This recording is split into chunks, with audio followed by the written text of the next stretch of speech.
Shalom, hari ini kita akan renungkan kitab Daniel pasal 4, teksnya ayat 1 sampai 18, dan sudah dibagi dua paragraf.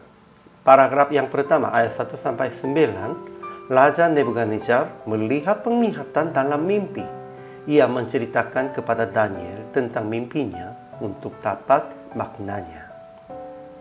Paragraf yang kedua ayat 10 sampai 18, dalam penglihatan Nebukadnezar, pohon yang besar, tingginya sampai ke langit dan buahnya berlimpah-limpah itu hanya dibiarkan tunggulnya tinggal di dalam tanah, terikat dengan lantai dari besi dan tembaga.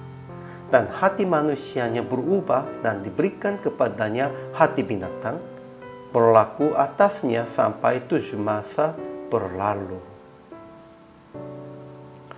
Kesimpulan hari ini, Raja Nebukadnezar melihat penglihatan dalam mimpinya dan menjadi gelisah. Siapapun tidak memberitahukan maknanya.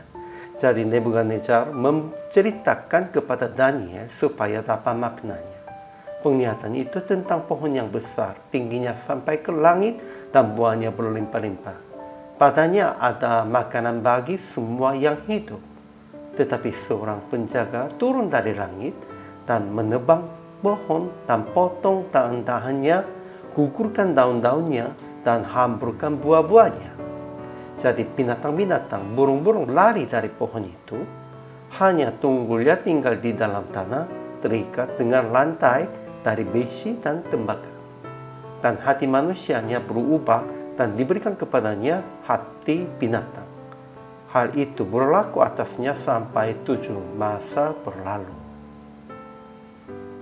Ajaran tentang Allahnya. Pertama, Allah yang Maha Tinggi melakukan mujizat-mujizatnya kepada Nebukadnezar dan melihatkan tanda-tandanya. Kedua, Allah yang Maha Tinggi berkuasa atas kerajaan manusia dan memberikannya kepada siapa yang dikehendakinya.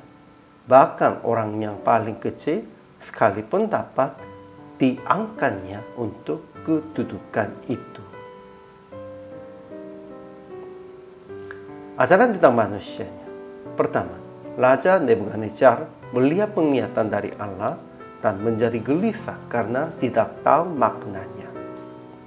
Kedua, semua orang bijaksana di Babel, orang-orang berilmu, ahli jampi, para kastim, dan ahli nujum yang datang menghadap Nebukadnezar tidak dapat memberitahukan maknanya kepada Raja. Namun, sekalipun begitu, Nebukadnezarnya tidak memarahinya kepada mereka, tidak sepertinya pasal di dalam 2. Kenapa?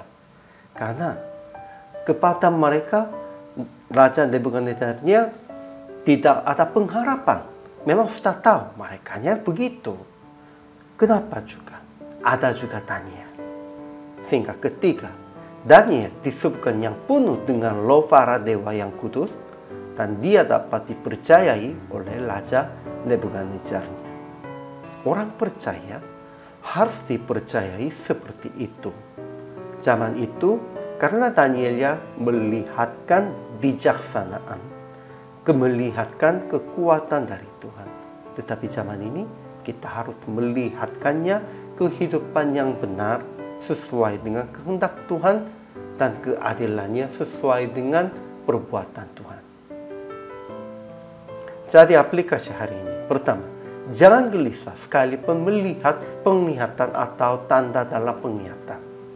Hanya memohon memberitakan maknanya kepada Tuhan sambil merenungkan firman. Hanya 2 saja tidak cukup. Harus sambil merenungkan firman. Tuhan menjawab dari firman. Kedua, jangan mencari orang yang disebutkan bijaksana oleh orang-orang. Dan jangan usaha akan menjelaskan makna tanda-tanda yang Anda telah melihat dengan pengetahuan, pengalaman, dan hikmat dari sendiri. Ya, semuanya hanya bisa mengertinya dari hikmat Tuhan, dari firman itu.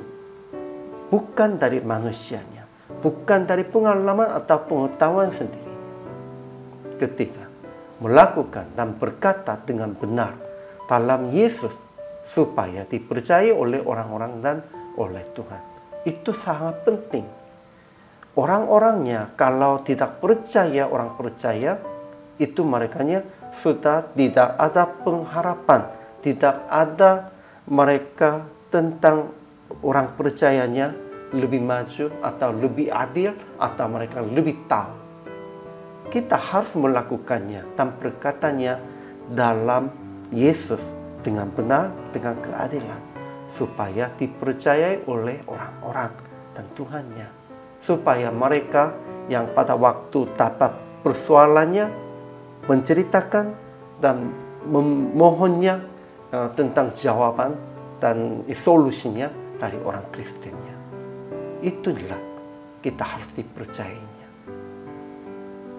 Akhirnya praktik hari ini, jangan mencari orang-orang yang disebutkan bijaksana oleh orang-orang, melainkan mencari kebijaksanaan hanya dari Tuhan, sambil berdoa dan merenungkan firman, dan usaha untuk dipercayai baik oleh orang percaya maupun oleh orang yang belum mengenal Yesus juga, dengan perbuatan dan perkataan Anda yang benar dan adil dalam Yesus.